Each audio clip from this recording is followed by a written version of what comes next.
ஆண்டவனே துணையென்று வாழும் கடகராசி அன்பு சொந்தங்களுக்கு வணக்கங்க.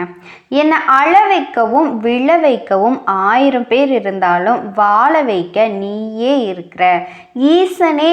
ஓம் நமச்சிவாய. ஈச பெருமான வணங்கி இந்த பதிவை நம்ம தொடங்கலாம். கடகராசி பொதுவாகவே கடகராசிக்காரங்கன்னா பாருங்கள், எல்லாருக்கும் தெரிஞ்சது தான். எல்லார் மேலேயும் பாசமும் வைப்போம், அதனால் நாசமாகவும் போயிருப்போம். என்னம்மா நீ வேற இந்த மாதிரி வார்த்தையெல்லாம் சொல்லாத. இதுவும் ஒரு சிலருக்கு பார்த்தா பிடிக்காத வார்த்தைகளாக தாங்க இருக்கும். ஆனால் நம்ம வாழ்க்கையே அப்படி தானே இருக்குது. அதாவது பாசம் வைக்கிறதுனால மோசம் போனவங்க, மற்றவங்க மேலே அன்பை காட்டுறதுனால கடகராசி மாதிரி ஒரு அர்த்தத்தை நீங்கள் பார்க்கவே முடியாதுங்க. சின்ன எறும்புக்கு கூட நல்லது நினைக்கக்கூடியவங்க, அதே மாதிரி யார் மேலேயும் பாசம் வைக்கக்கூடியவங்க இவங்க தான். இவங்க எல்லார்கிட்டையும் அன்பு காட்டுவாங்க. ஆனால் இவங்க மேலே அன்பு காட்டுறதுக்கு ஒரு ஜீவன் கூட கிடையாது. எல்லாத்துக்கும் மேலே கடகராசி கடந்த சில வருஷமாகவே நிறைய துன்பங்களை பார்த்துட்டு வந்தாச்சு. எடுக்கக்கூடிய முயற்சிகள் எல்லாமே தடைகளை சந்திச்சுட்டு வந்தவங்க. எடுத்த காரியங்கள் எல்லாமே தடைன்னு மட்டுமே பார்த்துட்டு வந்த உங்களுக்கு அந்த நிலை இப்போ உங்களுக்கு மாறப்போகுது. குறிப்பாக இந்த ஜூன் மாதத்தில் 15 நாட்கள் அப்படிங்கிறது பெரிய வளர்ச்சியை நோக்கி செல்லக்கூடிய காலகட்டமாக இருக்க போகுது. எந்த காரியத்தை நீங்கள் செஞ்சாலும் சரிங்க, வெற்றி இருக்குது. ஆனால் அந்த விஷயத்தை நீங்கள் எச்சரிக்கையாக செய்யணும். கடகத்தை பொறுத்த வரைக்கும் எல்லாரும் ஈஸியாக கண்டுபிடிச்சிடுறாங்க இல்லையா, இந்த பொருளை என்னதான் அடுத்து பண்ண போகுது, இந்த பையன் என்னதான் பண்ண போகிறான் அப்படின்னு. ஏன்னா நமக்கு தான் ஒளிவு மறைவெல்லாம் தெரியாது இல்லையா. நம்ம என்ன செய்ய போகிறோங்கிறத அடுத்தது தெரிஞ்சுக்கிட்டாவே போதும். அந்த ரிசல்ட்டை அடுத்தவங்களே முடிவு பண்ணிடுவாங்க. நம்மளும் அதை அசால்ட்டாக விட்டுறோம்.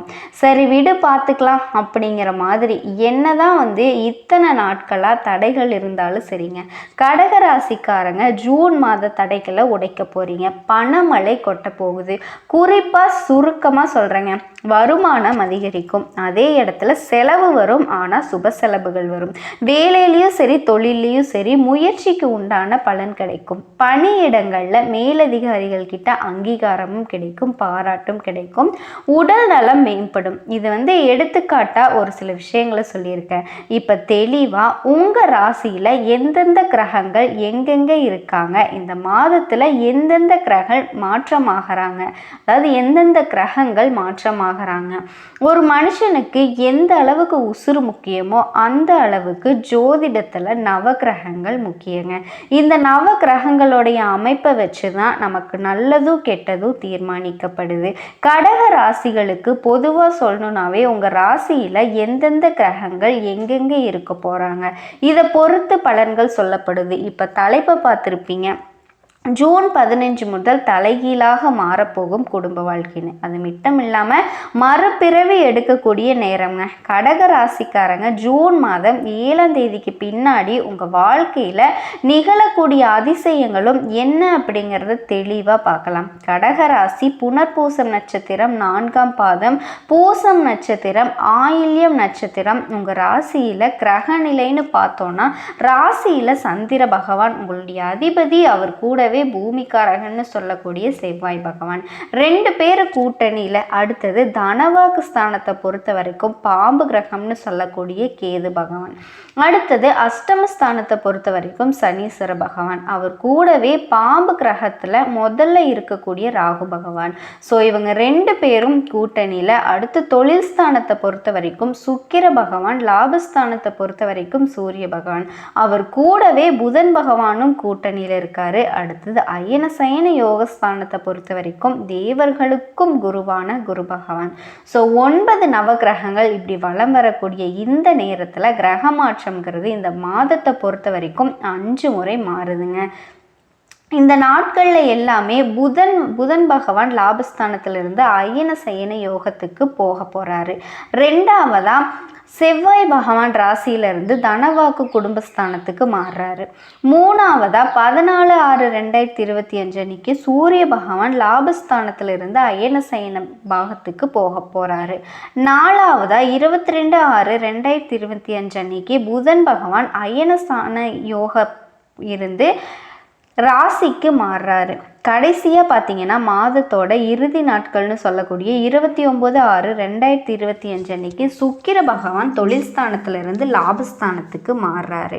இதை வச்சு தான் கடக ராசியை பொறுத்த வரைக்கும் எந்த ஒரு விஷயமே அது எப்படி நடக்கும் அப்படிங்கிறத, அதனால நமக்கு சாதகமான பலன் கிடைக்குமா பாதகமான பலன் கிடைக்குமான்னு முன்கூட்டியே யூகித்து அதுக்கு ஏற்ற மாதிரி நடந்து கொள்கிற திறமை கொண்டவங்க கடக ராசிக்காரங்க. அழகும் அறிவும் நிறைஞ்சவங்க. ஆனால் எங்கே ஏமாறுறோம்? பாசம் வச்சு நேசம் வச்சு.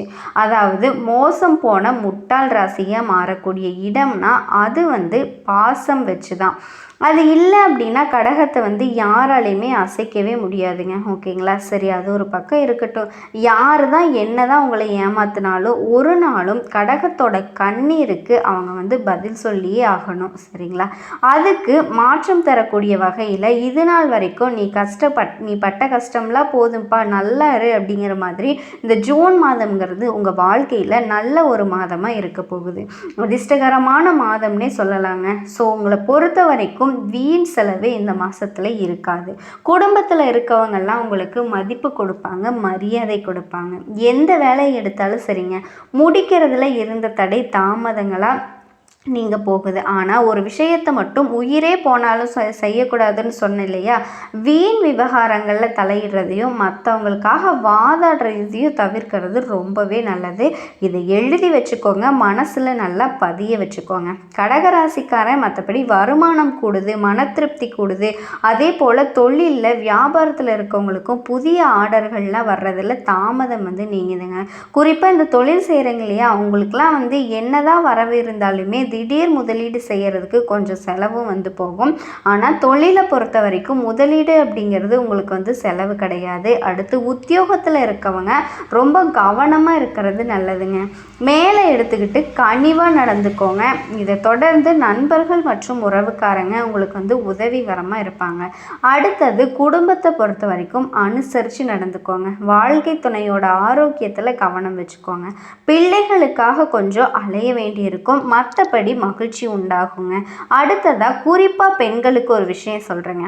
அடுத்தவங்களுக்கு ஒரு பிரச்சனை வருது இல்லையா, அதை நான் சரி பண்ணுறேன்னு சொல்லிட்டு முன்னாடி போய் நிற்பீங்க இல்லையா, அந்த முயற்சி கூட நீங்கள் செய்யக்கூடாதுங்க. ஏன்னா அது உங்களுக்கு ஆபத்தை கூட கொண்டு வரலாம், தேவையற்ற செலவை கொண்டு வரலாம். எந்த ஒரு விஷயமே செய்கிறதுக்கு முன்னாடி பல முறை யோசிச்சுக்கோங்க. கவனமாக இருக்கிறது ரொம்பவே நல்லது. எதுவுமே செய்யலாம், நான் அமைதியாக இருக்க போகிறேன் அப்படின்னாலும் சரிங்க, கவனமாக அலர்ட்டாக இருங்க. அதே போல் கலைத்தொழிலில் இருக்கவங்களுக்கு முயற்சிகளில் சாதகமான பலன் கொடுக்கும். பணவரவு அதிகமாகுது. தொழில் தொடர்பான காரியங்களில் யோசித்து செய்கிறது நல்லது. வீண் கவலைகள்லாம் ஏற்பட்டு நீங்க பணவரத்து திருப்தி கொடுக்கும். புத்தி சாதுரியத்தால் எப்பேற்பட்ட சூழ்நிலையும் சமாளித்து வெற்றி காண்பீங்க. அடுத்ததாக அரசியல் துறையில் இருக்கவங்களுக்கும் மேலிடம் நீங்கள் சொல்கிறத கேட்டு நடக்க போகுது. உங்களோட எண்ணங்கள் எல்லாம் பழிக்கிறதுக்கான வாய்ப்பு இருக்குது. கோர்ட்டு கேஸு வழக்குகளில் சாதகமான நிலை ஏற்படும். நீங்கள் மற்றவங்களுக்கு உதவிகரம் நீட்டுறதுல தயங்கவே மாட்டீங்க. பேச்சு திறமை அதிகமாகும். கல்வியை பொறுத்த வரைக்கும் மாணவர்களுக்கு டீச்சர்ஸோட உதவிகள்லாம் கிடைக்கும். பாடங்களில் இருக்கக்கூடிய சந்தேகத்தை உடனே கேட்டு தெரிஞ்சு தெளிவாக படிக்கிறது நல்லதுங்க.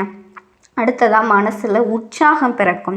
இந்த மாணவர்களை பொறுத்த வரைக்குமே உயர்கல்வி படிக்கக்கூடிய மாணவர்களுக்கு நல்ல மாதமாக இருக்க போகுதுங்க. நல்ல கல்வி நிறுவனங்களில் சேரக்கூடிய வாய்ப்பு இருக்குது. ஏன் அப்படின்னா 4ஆம் இடத்துக்கு அதிபதியான சுக்கிர பகவான் 10ஆம் இடத்துல உட்கார்றதுனால நிறைய பேருக்கு இந்த கேம்பஸ் அப்படிங்கிற வேலையெல்லாம் கிடைக்கும். குறிப்பாக 10, 12ஆம் வகுப்பு படிக்கிற மாணவர்களுக்கெல்லாம் அபாரமான வளர்ச்சி இருக்குங்க. தெய்வத்தோட அனுகூலம் பரிபூரணமாக உங்களுக்கு கிடைச்சிருக்கும். பெண்களை பொறுத்த வரைக்கும் கைத்துறையில் சேர்ந்தவர்களுக்கும் அமோகமான காலகட்டங்க.